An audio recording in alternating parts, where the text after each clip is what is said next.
York Times thinks about mobile, it's an exciting opportunity for us because it opens entirely new avenues for storytelling. We're able to imagine new ways to bring stories to users when you consider that a phone has capabilities in location, in cameras, in microphones that let us bring more parts of a story to an audience. We also know that that changes the experience, which means new opportunities that we haven't thought of before in how both our journalists and marketers can reach that audience in engaging ways.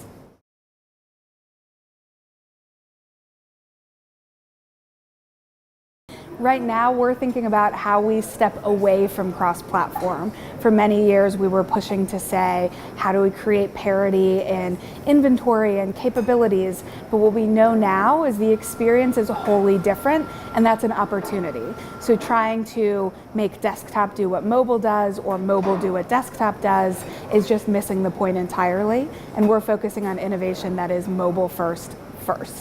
My advice for thinking about mobile is definitely different today than several years ago.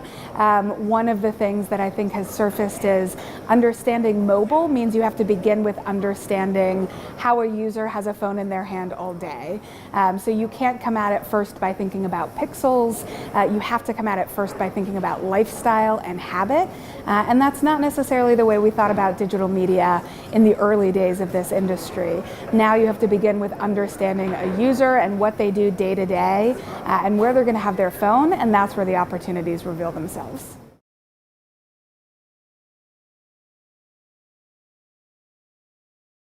Priorities for the IAB and the industry first have to focus on how we consider privacy and data in a mobile universe. By knowing where people are and what they're doing moment by moment, we have great opportunity to make advertising that's relevant and useful for them, but only if we're keeping in mind the relationship we have with them, which is important to protect and safeguard. So we need to consider data availability, but also how it's respectful of users. The other thing we have to think about when it comes to mobile is the difference between an app environment and a mobile web environment on the phone. I think we now see that the mobile web environment will be dominated by platforms. We'll be thinking about how Safari and Chrome and Apple control those experiences. Apps are going to be places where publishers and brands and companies are able to build their own destinations, and those two things may be very different from each other. We need to think about advertising experiences that work for users and for marketers in both of those contexts, and to not put one in front of the other, and to ensure we're building the right capabilities and creative experiences for both.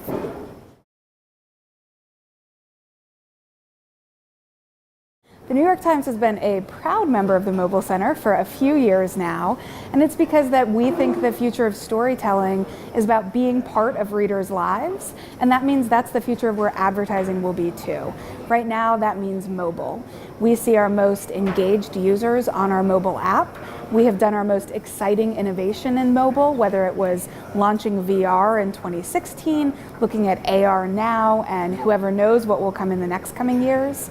It's the platform where we want to build our strongest relationships and where we think we can have the most impact for marketers.